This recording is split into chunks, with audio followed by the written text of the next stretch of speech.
불자님들, 마음의 길을 걷는 도반님들, 오늘도 이렇게 찾아주셔서 감사합니다. 오늘 아침 눈을 뜨는 순간 어떤 마음이 드셨습니까? 혹시 또 하루를 시작해야 한다는 막연한 두려움이 밀려오진 않으셨습니까? 가슴 한편에 무거운 돌덩이를 안고 사는 것 같은 그런 느낌, 정말 그렇지 않습니까? 우리는 지금 이 시대를 살아가면서 수많은 괴로움과 마주하고 있습니다.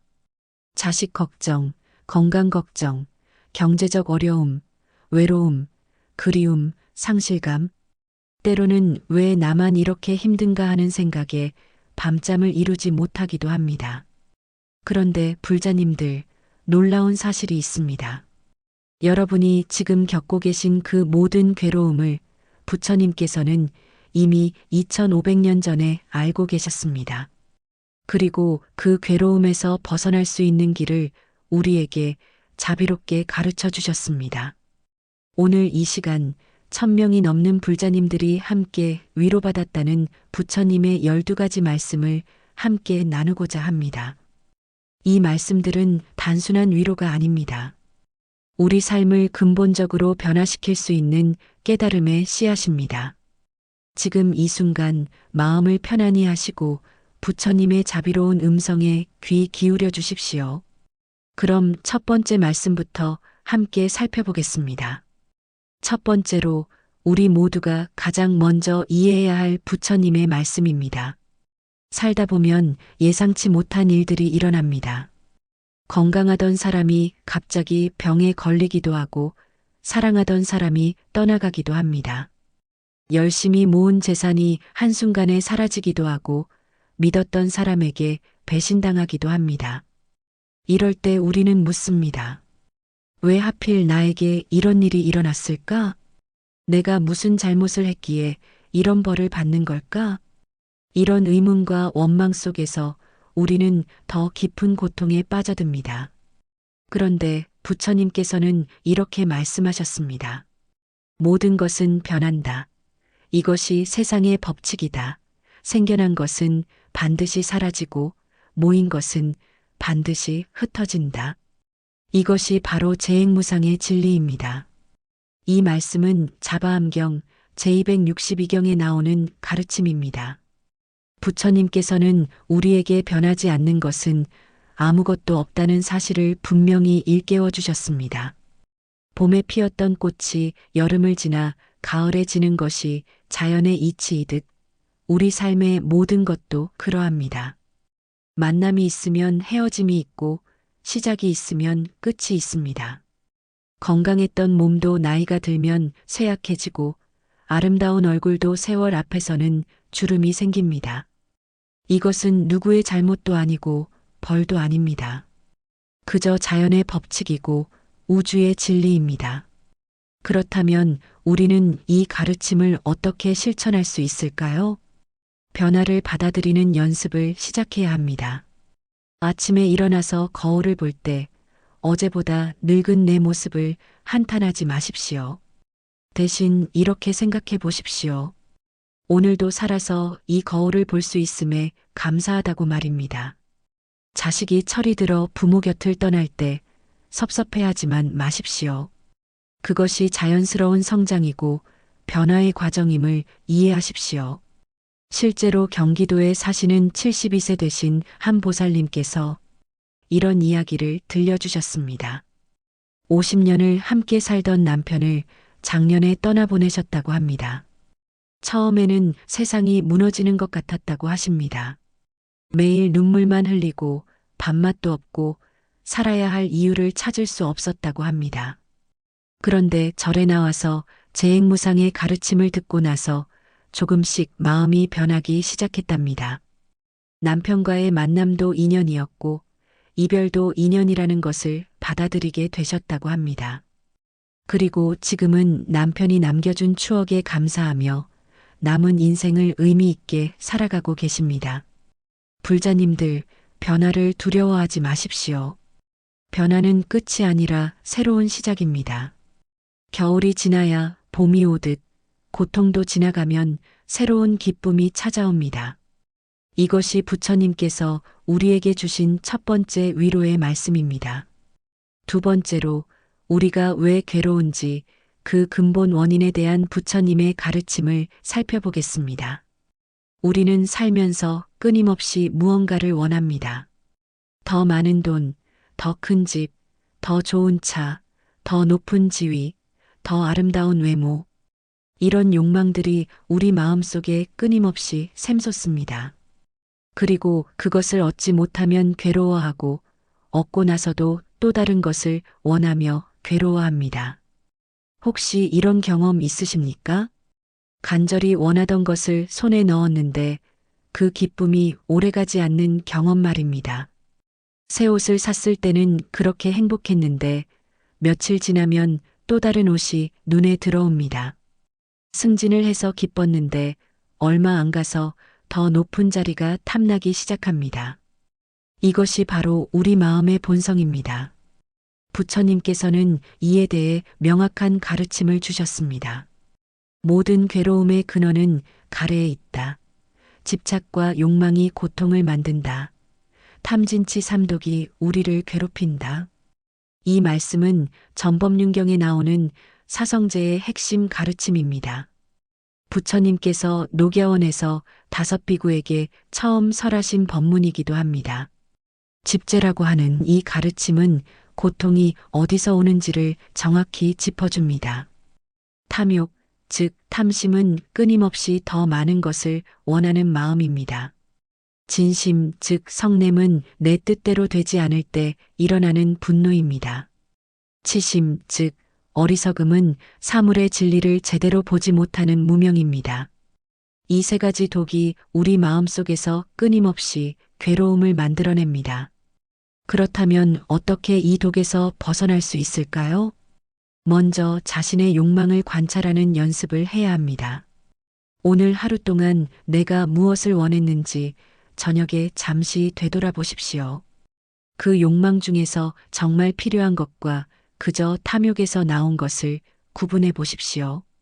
예를 들어 배가 고파서 밥을 먹고 싶은 것은 자연스러운 욕구입니다.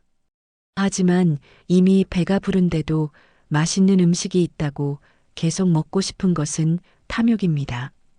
추워서 옷을 입는 것은 필요이지만 옷장에 옷이 가득한데도 새 옷을 사고 싶은 것은 탐욕입니다. 이렇게 구분하는 연습을 하다 보면 우리가 얼마나 많은 불필요한 욕망에 시달리고 있는지 알게 됩니다. 부산에 사시는 65세 되신 한거사님의 이야기입니다. 평생 사업을 하시면서 돈을 많이 버는 것이 목표였다고 합니다. 돈을 벌면 행복할 줄 알았는데 돈이 많아질수록 더 많은 돈이 필요하다고 느꼈답니다. 밤낮 없이 일하고 스트레스로 건강도 나빠지고 가족과도 멀어졌습니다. 그러다가 심장병으로 쓰러져서 병원에 입원하셨답니다. 그때 병상에서 부처님의 가르침을 담은 책을 읽게 되셨다고 합니다. 가래에 대한 가르침을 접하고 나서 자신이 얼마나 탐욕에 사로잡혀 살았는지 깨닫게 되셨답니다. 퇴원 후에는 사업 규모를 줄이고 적당히 버는 것으로 만족하며 살기로 하셨습니다. 그리고 남는 시간에는 봉사활동을 하고 가족들과 시간을 보내십니다. 지금은 예전보다 소득은 줄었지만 훨씬 행복하다고 하십니다. 불자님들, 욕망을 줄이는 것이 가난하게 사는 것이 아닙니다. 진정으로 필요한 것에 집중하고 불필요한 욕망에서 자유로워지는 것입니다. 그럴 때 우리는 이미 가지고 있는 것에 감사하게 되고 진정한 평화를 경험하게 됩니다. 이것이 부처님께서 주신 두 번째 위로의 말씀입니다. 세 번째로 우리가 혼자가 아니라는 사실을 일깨워주는 부처님의 말씀입니다. 외로움은 현대인이 겪는 가장 큰 고통 중 하나입니다. 특히 나이가 들수록 이 외로움은 더 깊어집니다. 자식들은 각자의 삶이 바쁘고 친구들은 하나둘 세상을 떠나고 배우자마저 먼저 가면 정말 혼자가 됩니다. 아무도 내 말을 들어주지 않고 아무도 내 마음을 이해하지 못한다는 생각에 가슴이 답답해집니다. 밤이 되면 더 심해집니다. 조용한 집 안에서 혼자 텔레비전을 보다가 문득 내가 이 세상에 혼자 남겨진 것 같은 느낌이 들 때가 있습니다. 그런 경험 있으십니까? 정말 그렇지 않습니까? 그런데 부처님께서는 우리에게 이렇게 말씀하십니다. 모든 중생은 서로 연결되어 있다. 나와 너의 구분이 없다. 일체는 하나다. 이것은 화엄경에 나오는 연기법의 가르침입니다. 인드라망의 비유로도 설명되는 이 가르침은 우주의 모든 존재가 서로 연결되어 있다는 것을 보여줍니다. 하늘의 제석 천궁에 있다는 인드라망은 구슬들이 그물처럼 엮여 있는데 각각의 구슬이 다른 모든 구슬을 비춘다고 합니다. 한 구슬이 움직이면 모든 구슬이 영향을 받습니다. 이처럼 우리도 모두 연결되어 있습니다. 내가 행복하면 주변 사람들도 행복해지고 내가 괴로우면 주변 사람들도 영향을 받습니다. 거리에서 마주치는 낯선 사람도 실은 전생에 인연이 있었을지 모릅니다. 부처님께서는 모든 중생이 윤회의 과정에서 한 번쯤은 우리의 부모였다고 하셨습니다. 그러니 어떻게 혼자라고 할 수 있겠습니까? 이 가르침을 실천하는 방법은 무엇일까요? 먼저 주변 사람들과의 관계를 다시 돌아보십시오. 혼자라고 느낄 때 전화기를 들어 오랜만에 친구에게 연락해 보십시오. 절에 나가서 다른 불자님들과 차 한 잔 마시며 이야기를 나눠보십시오. 봉사활동에 참여해서 어려운 이웃을 도와보십시오. 그럴 때 우리는 깨닫게 됩니다. 나만 힘든 것이 아니라 모두가 각자의 고통을 안고 살아간다는 것을 말입니다. 그리고 그 고통을 함께 나누고 위로할 때 우리는 더 이상 혼자가 아닙니다. 강원도 산골에 사시는 78세 되신 한 보살님 이야기입니다. 남편이 돌아가시고 자식들도 모두 도시로 나가서 혼자 산속 작은 집에서 사셨다고 합니다. 하루하루가 외롭고 힘들었답니다. 말동무도 없고 아플 때 돌봐줄 사람도 없어서 많이 우셨다고 합니다. 그런데 마을에 작은 암자가 하나 있었답니다. 어느 날 용기를 내서 그 암자를 찾아가셨다고 합니다. 거기서 스님과 다른 보살님들을 만나게 되셨습니다. 함께 예불도 드리고 차도 마시고 이야기도 나누면서 마음이 조금씩 편해지셨답니다. 그리고 스님께서 연기법에 대해 법문해 주시는 것을 듣고 큰 깨달음을 얻으셨다고 합니다. 자신이 혼자가 아니라 모든 존재와 연결되어 있다는 것을 이해하게 되신 겁니다. 지금은 매일 암자에 나가서 다른 불자님들과 함께 수행하고 웃고 울고 서로를 위로하며 지내십니다. 더 이상 외롭지 않다고 하십니다. 불자님들, 우리는 결코 혼자가 아닙니다. 부처님께서 항상 우리를 지켜보고 계시고 수많은 보살님들이 우리를 돕고 계십니다. 그리고 무엇보다 우리 주변에는 같은 고통을 겪는 도반들이 있습니다. 손을 내밀면 잡아줄 손이 있고 마음을 열면 들어줄 귀가 있습니다.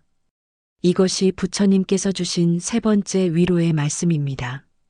네 번째로 용서와 자비에 관한 부처님의 깊은 가르침을 나누겠습니다. 우리 마음속에는 때때로 원망과 분노가 쌓입니다.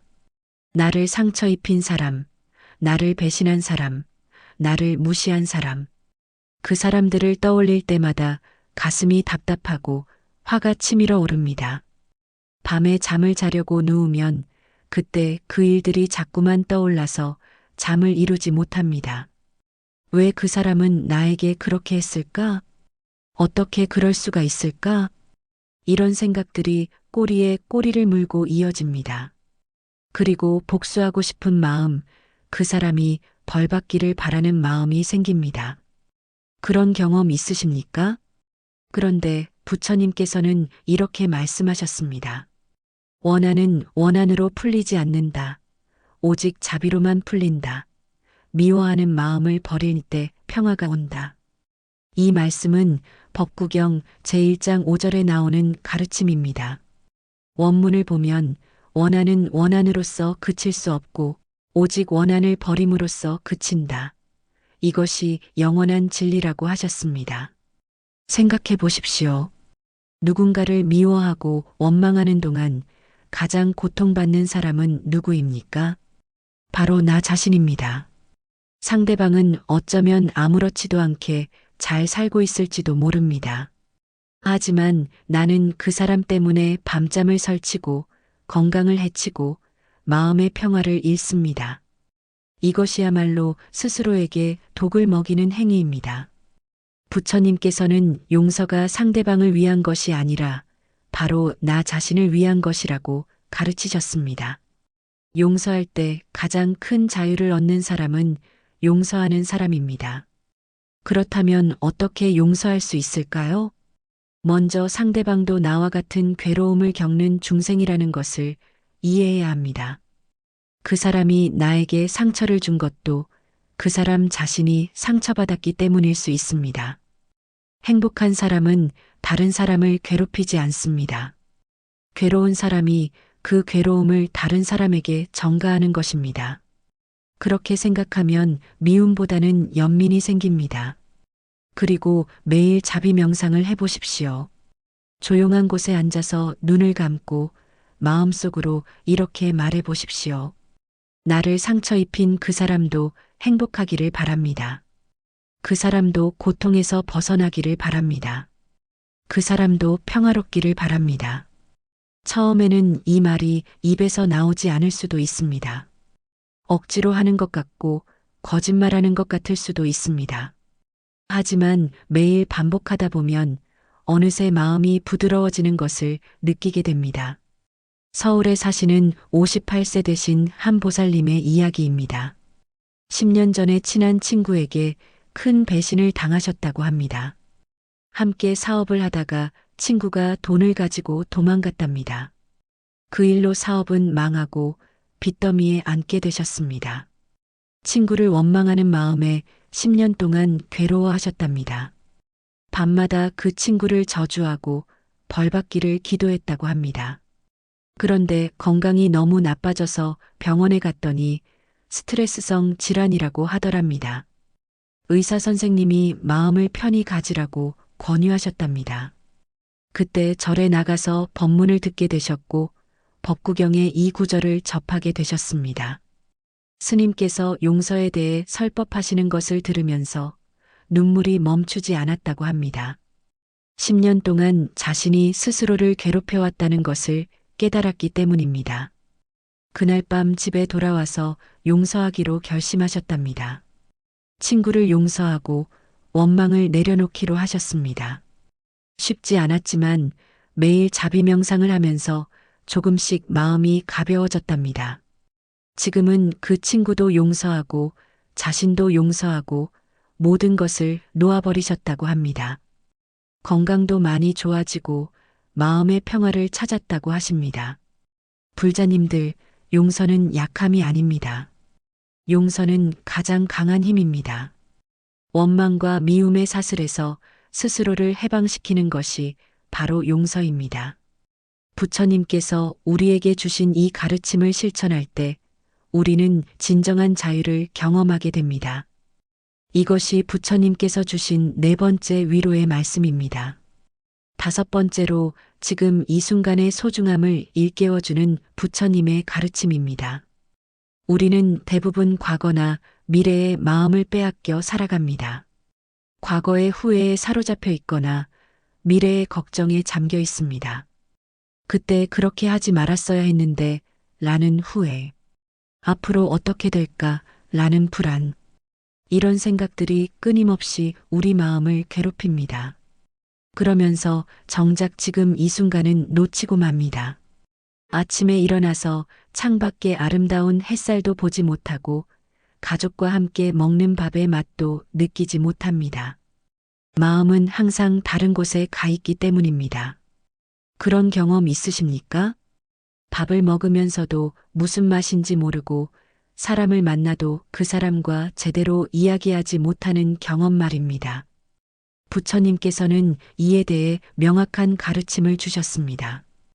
과거는 이미 지나갔고 미래는 아직 오지 않았다. 오직 현재만이 우리의 것이다. 지금 이 순간에 깨어 있으라. 이 말씀은 중부경전 제131경 일야현자경에 나오는 가르침입니다. 부처님께서 한 야차에게 설법하시면서 과거를 쫓지 말고 미래를 바라지 말라고 하셨습니다. 과거는 이미 버려진 것이고 미래는 아직 이르지 않은 것이니 현재의 법을 있는 그대로 관찰하라고 하셨습니다. 이것이 바로 마음챙김, 사띠의 수행입니다. 지금 이 순간에 온전히 깨어 있는 것입니다.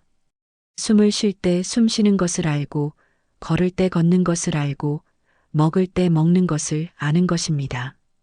그렇게 하면 과거의 후회와 미래의 걱정에서 벗어날 수 있습니다.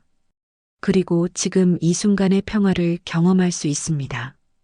어떻게 이것을 실천할 수 있을까요? 가장 간단한 방법은 호흡에 집중하는 것입니다. 하루에 몇 번이라도 잠시 멈추고 자신의 호흡을 관찰해 보십시오. 숨이 들어오고 나가는 것을 느껴보십시오. 배가 올라갔다 내려가는 것을 관찰해 보십시오. 그렇게 몇 분만 해도 마음이 현재로 돌아오는 것을 느낄 수 있습니다. 또한 일상의 작은 일들을 마음 챙김하며 해보십시오. 설거지를 할 때는 설거지에만 집중하십시오. 물의 온도를 느끼고 그릇의 감촉을 느끼고 비누 거품을 보십시오. 그냥 기계적으로 하지 말고 온전히 그 순간에 함께 하십시오. 산책을 할 때도 마찬가지입니다. 스마트폰을 내려놓고 주변을 둘러보십시오. 나무의 색깔, 바람의 느낌, 새들의 소리를 느껴보십시오. 한 걸음 한 걸음 땅을 밟는 감각을 느껴보십시오. 제주도에 사시는 64세 되신 한거사님 이야기입니다. 평생 사업을 하시면서 바쁘게 살아오셨다고 합니다. 항상 다음 일을 계획하고 미래를 걱정하며 사셨답니다. 은퇴를 하고 나서도 마음이 편하지 않았답니다.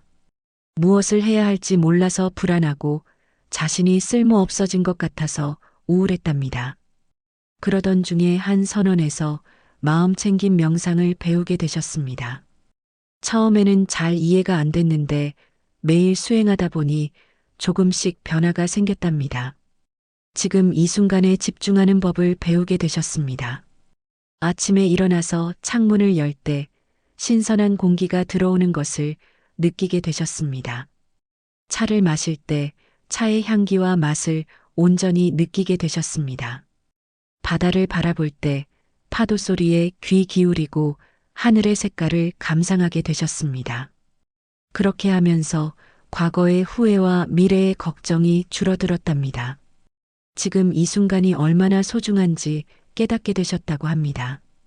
그리고 매 순간이 기적처럼 느껴진다고 하십니다. 불자님들, 우리에게 주어진 시간은 유한합니다. 과거를 후회하며 보낼 시간도 미래를 걱정하며 보낼 시간도 없습니다. 오직 지금 이 순간만이 우리가 진정으로 살 수 있는 시간입니다. 이 순간에 깨어 있을 때 우리는 삶의 진정한 아름다움을 발견하게 됩니다. 이것이 부처님께서 주신 5번째 위로의 말씀입니다. 6번째로 고통의 의미와 가치에 대한 부처님의 깊은 통찰을 나누겠습니다. 우리는 고통을 피하려고만 합니다. 아프면 안 되고, 슬프면 안 되고, 힘들면 안 된다고 생각합니다. 그래서 고통이 올 때마다 왜 나에게만 이런 일이 생기는가 원망합니다. 하지만 부처님께서는 고통을 다른 관점에서 보라고 가르치셨습니다. 고통은 피할 수 없는 것이 아니라 우리를 성장시키는 스승이라고 하셨습니다. 병이 들었을 때 우리는 건강의 소중함을 깨닫습니다. 사랑하는 사람을 잃었을 때 우리는 함께한 시간의 가치를 알게 됩니다. 실패를 경험했을 때 우리는 겸손과 지혜를 배웁니다. 부처님께서는 이렇게 말씀하셨습니다. 고통은 깨달음으로 가는 문이다. 괴로움을 제대로 이해하면 그것이 바로 해탈이다. 고통 속에서 진리를 본다. 이 말씀은 전법륜경의 사성제 가르침 중 고제에 담긴 깊은 의미입니다. 부처님께서는 고통을 단순히 없애야 할 것으로 보지 않으셨습니다. 오히려 고통을 직시하고 그 본질을 꿰뚫어 보라고 하셨습니다. 고통이 무엇인지 제대로 알 때 우리는 그것을 넘어설 수 있습니다. 탄생, 노화, 질병, 죽음이라는 사고는 피할 수 없는 고통입니다. 사랑하는 사람과 헤어지는 애별리고, 미워하는 사람을 만나야 하는 원증회고, 원하는 것을 얻지 못하는 구부듣고, 오온이 치성하여 생기는 오온성고, 이 팔구를 누구나 겪습니다. 하지만 이 고통을 통해 우리는 세상의 진리를 배우게 됩니다. 그렇다면 어떻게 고통을 스승으로 삼을 수 있을까요? 고통이 올 때 그것을 회피하지 말고 직면하십시오. 아프면 그 아픔을 느껴보십시오. 슬프면 그 슬픔에 머물러 보십시오. 그리고 스스로에게 물어보십시오. 이 고통이 내게 무엇을 가르쳐 주려고 하는가? 이 경험을 통해 나는 무엇을 배울 수 있는가? 어쩌면 건강의 소중함을 배우는 것일 수도 있고, 다른 사람의 고통을 이해하는 연민을 배우는 것일 수도 있습니다. 내려놓는 법을 배우는 것일 수도 있고, 진정으로 중요한 것이 무엇인지 깨닫는 것일 수도 있습니다. 대구에 사시는 70세 되신 한 보살님의 이야기입니다. 5년 전에 암 진단을 받으셨다고 합니다. 처음에는 하늘이 무너지는 것 같았답니다. 왜 나에게 이런 일이 생겼는가, 무엇을 잘못했기에 이런 벌을 받는가 원망만 했습니다. 하지만 항암 치료를 받으면서 생각이 바뀌기 시작했답니다. 병원에서 다른 환자들을 만나면서 자신만 아픈 것이 아니라는 것을 알게 되셨습니다. 더 어린 나이에 더 심한 병으로 고생하는 사람들을 보면서 오히려 감사한 마음이 들었답니다. 그리고 병이 주는 교훈을 하나씩 배워가셨습니다. 건강할 때는 당연하게 여겼던 것들이 얼마나 귀한 것인지 깨달았습니다. 아침에 눈을 뜨는 것, 혼자 걸을 수 있는 것, 밥을 먹을 수 있는 것, 이 모든 것이 기적이라는 것을 알게 되셨습니다. 또한 가족의 소중함도 새삼 느끼게 되셨답니다. 바쁘다는 핑계로 제대로 돌보지 못했던 가족들이 자신을 위해 얼마나 애쓰는지 보면서 눈물이 났답니다. 그리고 남은 시간을 의미 있게 살기로 결심하셨습니다. 다행히 치료가 잘 되어서 지금은 건강을 회복하셨는데 병을 앓기 전과는 완전히 다른 사람이 되셨다고 합니다. 예전에는 사소한 일에도 화를 내고 불평했는데 지금은 모든 것에 감사하며 살고 계십니다. 암이라는 고통이 자신에게 가장 큰 스승이었다고 하십니다. 불자님들, 고통은 우리의 적이 아닙니다. 고통은 우리를 깨우는 종소리입니다.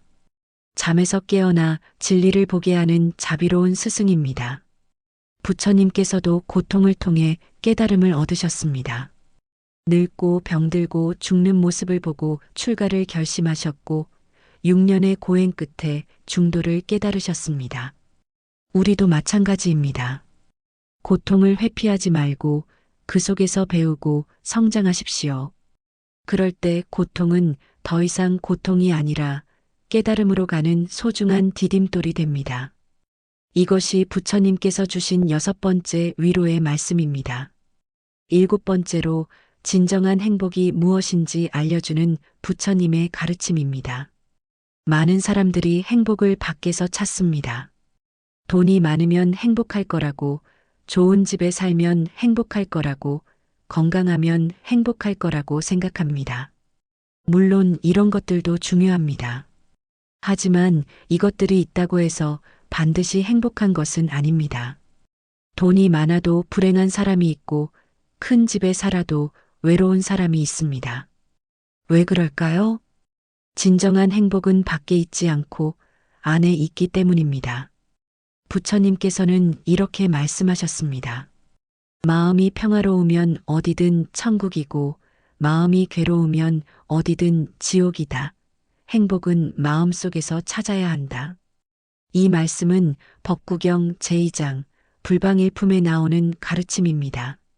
마음이 모든 것의 주인이고 마음이 모든 것을 만든다고 하셨습니다. 맑고 깨끗한 마음으로 말하고 행동하면 행복이 그림자처럼 따라온다고 하셨습니다. 반대로 더러운 마음으로 말하고 행동하면 고통이 수레바퀴가 소의 발굽을 따르듯 따라온다고 하셨습니다. 그러니 행복하고 싶다면 밖을 바꾸려고 하지 말고 안을 바꿔야 합니다. 환경을 바꾸려 하지 말고 마음을 바꿔야 합니다. 그렇다면 어떻게 마음을 바꿀 수 있을까요? 먼저 감사하는 마음을 키워야 합니다. 이미 가지고 있는 것에 감사하는 연습을 하십시오. 매일 아침 일어나서 오늘도 살아있음에 감사하십시오. 눈으로 볼 수 있고 귀로 들을 수 있고 입으로 말할 수 있음에 감사하십시오. 사랑하는 가족이 있음에 지붕이 있는 집이 있음에 먹을 음식이 있음에 감사하십시오. 이렇게 감사하는 마음으로 하루를 시작하면 하루 전체가 달라집니다. 또한 베푸는 마음을 실천해야 합니다. 보시의 가르침을 따라 나눔을 실천하십시오. 꼭 큰 돈을 내는 것만이 보시가 아닙니다. 미소를 짓는 것도 보시이고 친절한 말 한마디도 보시입니다. 길에서 누군가를 도와주는 것, 어려운 이웃을 위해 기도하는 것도 보시입니다. 베풀 때 우리 마음은 행복해집니다. 받을 때보다 줄 때 더 큰 기쁨을 느끼게 됩니다. 이것이 부처님께서 가르쳐 주신 진리입니다. 인천에 사시는 67세 되신 한거사님 이야기입니다. 젊었을 때부터 성공만을 좇아 살아오셨다고 합니다. 돈을 많이 벌고 좋은 차를 타고 큰 집에 사는 것이 행복이라고 믿으셨답니다. 그리고 실제로 그것들을 이루셨습니다. 사업이 잘 되어서 돈도 많이 벌고 좋은 집도 사고 명차도 몇 대 샀습니다. 하지만 행복하지 않았답니다. 오히려 더 공허하고 외로웠습니다. 항상 뭔가 부족한 것 같고 채워지지 않는 갈증이 있었습니다. 그러던 중에 우연히 절에 가게 되셨고 스님의 법문을 듣게 되셨습니다. 행복은 밖이 아니라 안에 있다는 말씀을 듣고 큰 충격을 받으셨답니다. 그날부터 삶의 방향을 바꾸기 시작하셨습니다. 물질적인 것을 추구하는 대신 정신적인 풍요를 찾기 시작하셨습니다. 매일 명상을 하고 경전을 읽고 봉사활동에 참여하셨습니다. 그리고 감사일기를 쓰기 시작하셨는데 매일 밤 그날 감사했던 일 3가지를 적으셨답니다. 처음에는 쓸 것이 없어서 힘들었는데 점점 감사한 일들이 많이 보이기 시작했습니다. 지금은 예전보다 물질적으로는 덜 가지고 있지만 훨씬 더 행복하다고 하십니다. 마음이 평화롭고 매일이 감사하고 삶이 의미 있다고 느끼신답니다. 진정한 행복은 마음속에 있었다는 것을 깨달으셨습니다. 불자님들, 행복을 밖에서 찾지 마십시오. 아무리 많이 가져도 마음이 평화롭지 않으면 행복할 수 없습니다. 반대로 가진 것이 적어도 마음이 평화로우면 행복할 수 있습니다. 부처님께서는 이미 우리 안에 행복의 씨앗이 있다고 하셨습니다. 그 씨앗에 물을 주고 햇빛을 비춰주는 것이 바로 수행입니다. 감사하고 베풀고 자비를 실천할 때 그 씨앗은 싹을 틔우고 꽃을 피웁니다. 그것이 바로 진정한 행복입니다. 이것이 부처님께서 주신 7번째 위로의 말씀입니다. 8번째로 두려움과 불안에서 벗어나는 부처님의 지혜를 나누겠습니다. 우리는 많은 것을 두려워하며 살아갑니다. 죽음이 두렵고 병이 두렵고 가난이 두렵고 외로움이 두렵습니다. 미래가 어떻게 될지 몰라서 불안하고 내가 실수할까봐 걱정됩니다. 이런 두려움과 불안이 우리를 짓누릅니다. 밤에 잠을 이루지 못하고 낮에는 마음 편히 일을 하지 못합니다. 항상 긴장하고 항상 걱정하며 살아갑니다. 그런데 이 두려움의 정체는 무엇일까요? 대부분의 두려움은 아직 일어나지 않은 일에 대한 것입니다. 미래에 대한 상상, 최악의 시나리오에 대한 걱정입니다. 부처님께서는 이렇게 말씀하셨습니다. 두려움은 집착에서 온다. 집착을 버리면 두려움도 사라진다. 무소의 뿔처럼 혼자서 가라. 이 말씀은 수타니파타, 경집에 나오는 가르침입니다. 무소의 뿔처럼 혼자서 가라는 것은 고독하게 살라는 뜻이 아닙니다. 아무 것에도 집착하지 않고 자유롭게 살라는 뜻입니다. 우리가 무언가에 집착할 때 그것을 잃을까봐 두려워집니다. 재산에 집착하면 가난이 두렵고, 건강에 집착하면 병이 두렵고, 생명에 집착하면 죽음이 두렵습니다.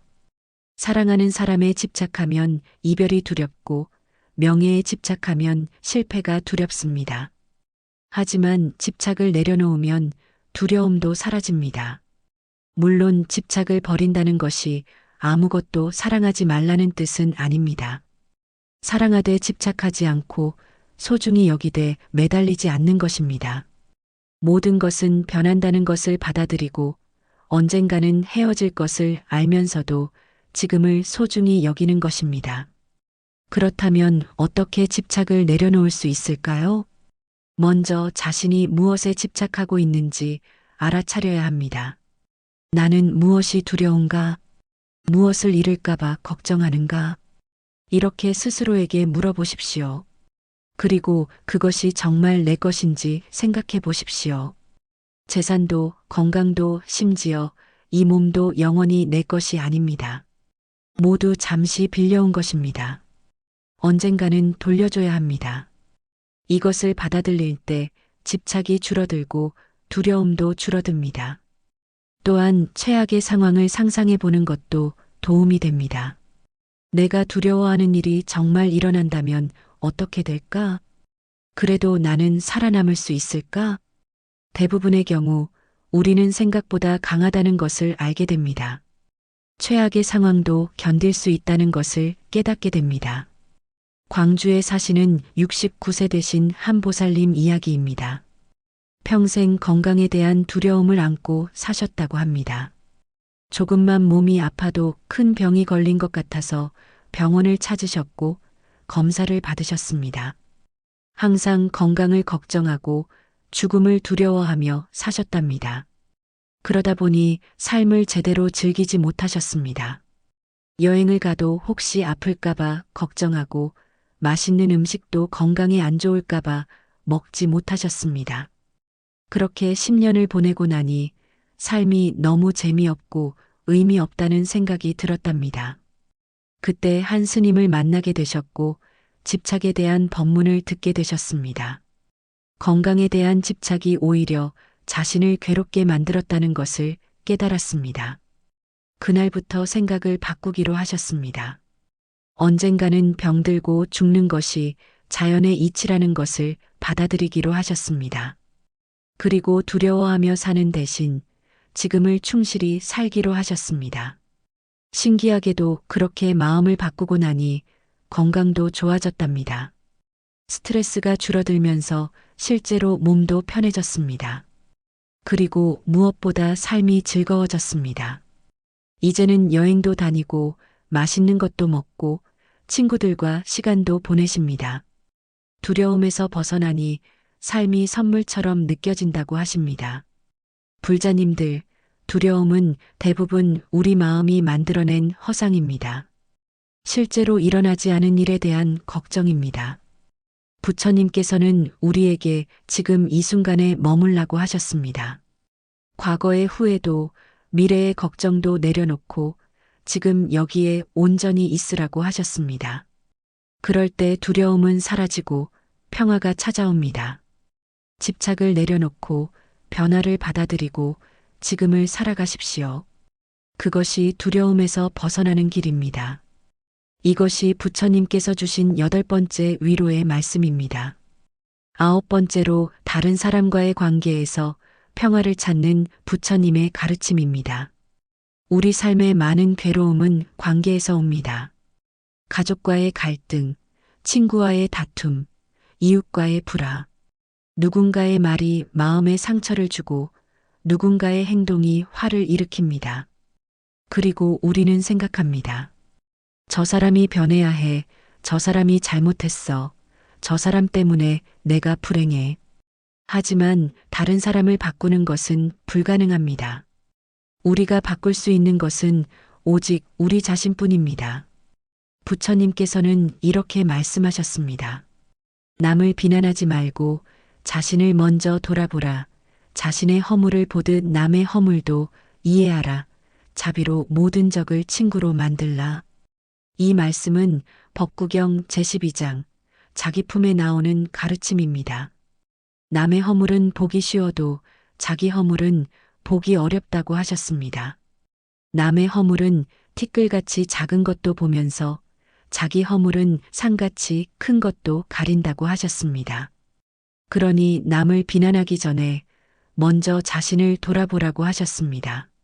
내가 완벽하지 않듯이 다른 사람도 완벽하지 않습니다. 내가 실수하듯이 다른 사람도 실수합니다. 내가 이해받고 싶듯이 다른 사람도 이해받고 싶어 합니다. 이것을 깨달을 때 우리는 다른 사람을 좀 더 관대하게 대할 수 있습니다. 그렇다면 어떻게 관계에서 평화를 찾을 수 있을까요? 먼저 상대방의 입장에서 생각해보는 연습을 해야 합니다. 누군가가 나를 화나게 했을 때 바로 반응하지 마십시오. 잠시 멈추고 상대방의 입장에서 생각해 보십시오.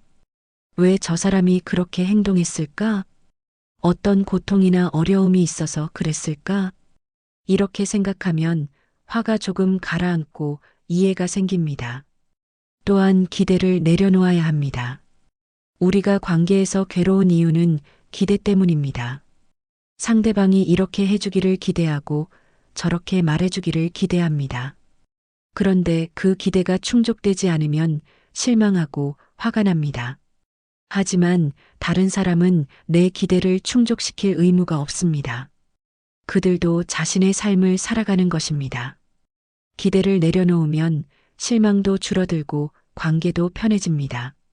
전주에 사시는 71세 되신 한거사님 이야기입니다. 아들과 10년 넘게 사이가 좋지 않았다고 합니다. 아들이 결혼하면서 며느리 쪽을 더 챙기고 명절에도 잘 오지 않았습니다. 거사님은 서운하고 화가 났습니다. 아들이 불효한다고 생각하고 며느리를 원망했습니다. 그렇게 10년을 보내면서 아들과는 거의 말도 하지 않게 되었답니다. 하지만 혼자 사는 것이 외롭고 힘들었습니다. 그러던 중에 법회에 참석하게 되셨고 자기 품에 대한 법문을 듣게 되셨습니다. 스님께서 먼저 자신을 돌아보라는 말씀을 하셨을 때 가슴이 찔렸다고 합니다.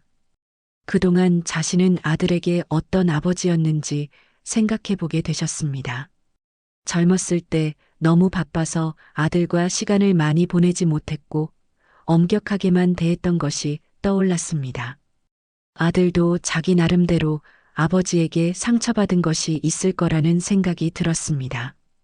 그날 밤 용기를 내서 아들에게 전화를 하셨답니다.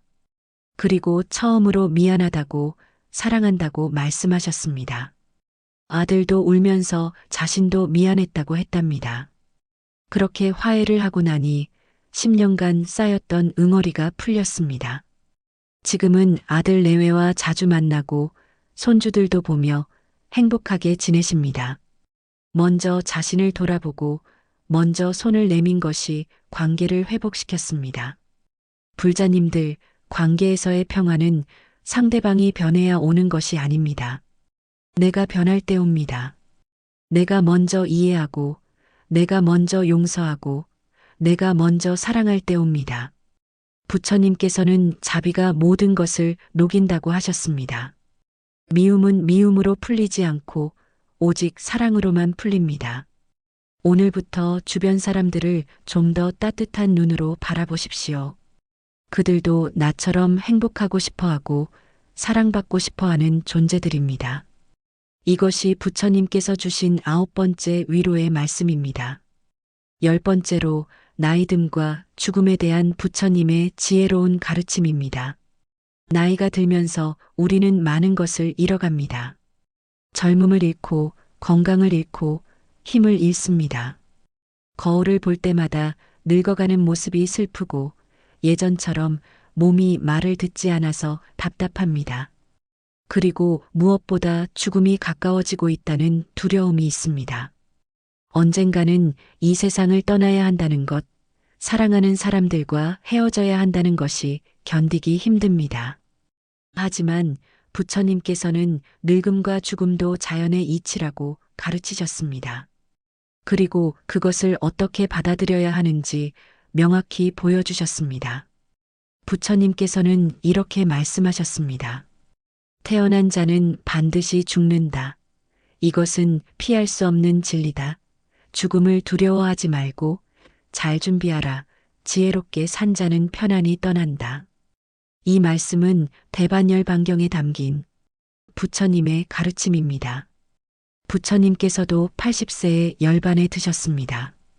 제자들이 슬퍼하자 부처님께서는 말씀하셨습니다. 만들어진 것은 무너지는 법이니 게으르지 말고 정진하라고 하셨습니다. 부처님께서는 죽음을 끝이 아니라 변화로 보셨습니다. 한 생이 끝나고 다른 생이 시작되는 것입니다. 마치 옷을 갈아입듯이 몸이라는 옷을 벗고 새로운 옷을 입는 것입니다. 그러니 죽음을 두려워할 필요가 없습니다.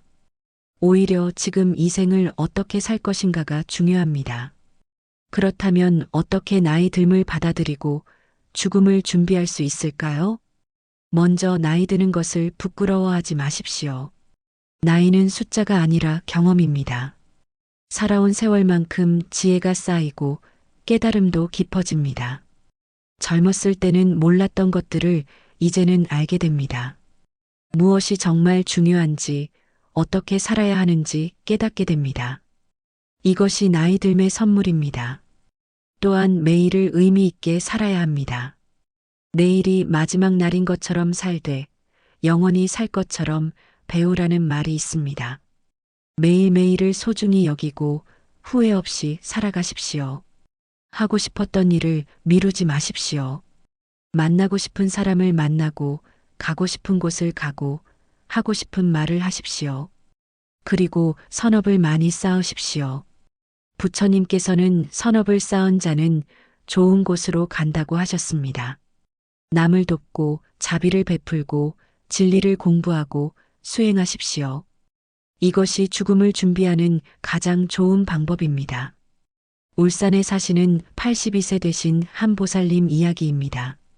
몇 년 전에 의사로부터 시한부 선고를 받으셨다고 합니다. 처음에는 하늘이 무너지는 것 같았습니다. 아직 하고 싶은 것도 많고 보고 싶은 사람도 많은데 떠나야 한다는 것이 받아들여지지 않았습니다. 하지만 절에 나가서 죽음에 대한 법문을 듣고 마음이 조금씩 평화로워지기 시작했답니다. 스님께서 죽음은 끝이 아니라 새로운 시작이라고 말씀하셨을 때 위안이 되었습니다. 그날부터 남은 시간을 의미 있게 보내기로 하셨습니다. 가족들에게 사랑한다고 말하고 미안했던 일들을 사과하고 감사한 마음을 전했습니다. 평생 가지고 있던 물건들을 정리하고 필요한 사람들에게 나눠주었습니다. 그리고 매일 절에 나가서 예불하고 경전을 읽고 명상했습니다. 신기하게도 그렇게 보내다 보니 죽음이 더 이상 두렵지 않게 되었답니다. 오히려 평화로운 마음으로 그날을 기다리게 되었습니다. 다행히 의사의 예상과 달리 지금까지 살아계시는데 매일이 보너스 같다고 하십니다. 죽음을 받아들이고 나니 삶이 더 소중해지고 감사해졌다고 하십니다. 불자님들, 우리 모두는 언젠가 이 세상을 떠나게 됩니다. 이것은 피할 수 없는 진리입니다. 하지만 두려워할 필요는 없습니다. 부처님께서 가르쳐 주신 대로 지금을 잘 살고 선업을 쌓고 지혜를 키우면 됩니다. 그럴 때 우리는 편안히 이 생을 마무리하고 다음 생을 맞이할 수 있습니다. 나이 듦을 축복으로 받아들이고 죽음을 자연스러운 변화로 받아들이십시오. 이것이 부처님께서 주신 10번째 위로의 말씀입니다.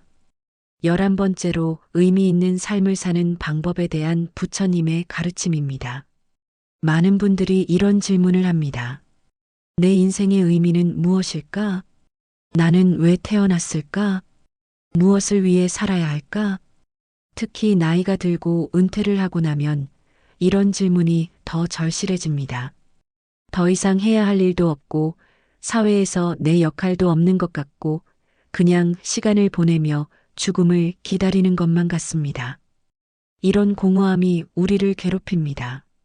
하지만 부처님께서는 모든 생명에는 의미가 있다고 하셨습니다. 그리고 그 의미를 어떻게 찾을 수 있는지 가르쳐 주셨습니다. 부처님께서는 이렇게 말씀하셨습니다. 자신과 다른 이들을 이롭게 하는 것이 참된 삶이다. 지혜와 자비를 실천하며 사는 것이 의미 있는 삶이다. 깨달음을 향해 나아가는 것이 우리의 목적이다. 이 말씀은 증이라 함경에 나오는 가르침입니다. 부처님께서는 두 가지 복, 두 가지 이익을 말씀하셨습니다. 자신을 이롭게 하는 것과 남을 이롭게 하는 것입니다. 자신만 이롭게 하는 것도 좋지 않고 남만 이롭게 하는 것도 완전하지 않습니다. 자신도 이롭게 하고 남도 이롭게 하는 것, 이것이 가장 이상적인 삶입니다. 자신을 이롭게 한다는 것은 계율을 지키고 선정을 닦고 지혜를 개발하는 것입니다. 남을 이롭게 한다는 것은 자비를 베풀고 봉사하고 가르침을 나누는 것입니다. 이렇게 살 때 우리 삶은 의미로 가득 차게 됩니다. 그렇다면 구체적으로 어떻게 의미 있는 삶을 살 수 있을까요? 먼저 작은 것에서부터 시작하십시오. 매일 한 가지 선한 일을 하기로 결심하십시오.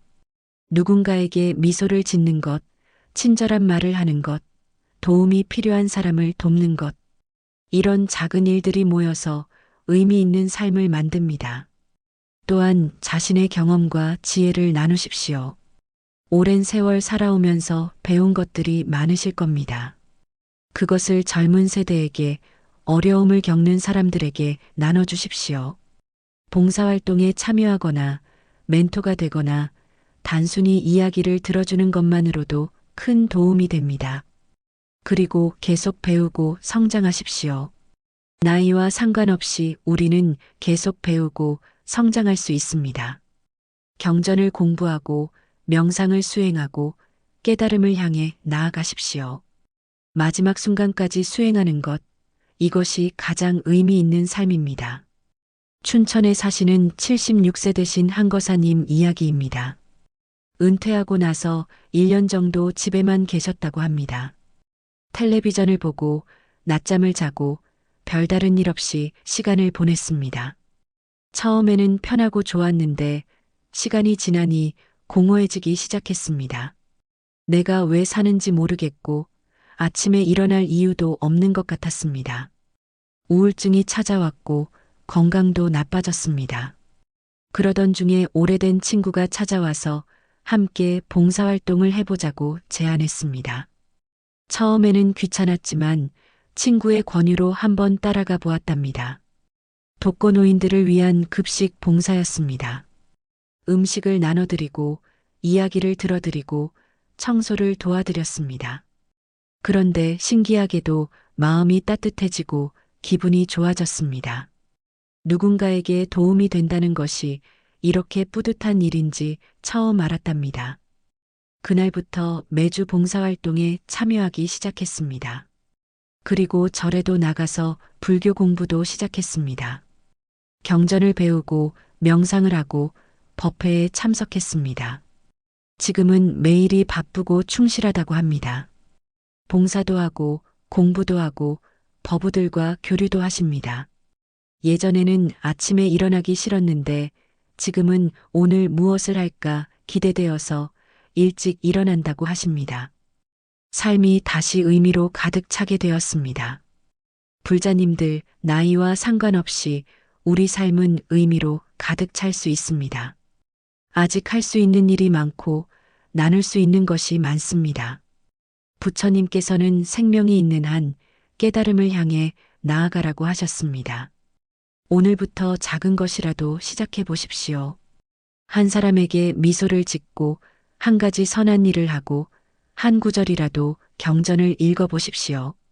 그렇게 하루하루 의미 있게 살아갈 때 우리 삶은 아름다운 꽃을 피우게 됩니다. 이것이 부처님께서 주신 11번째 위로의 말씀입니다.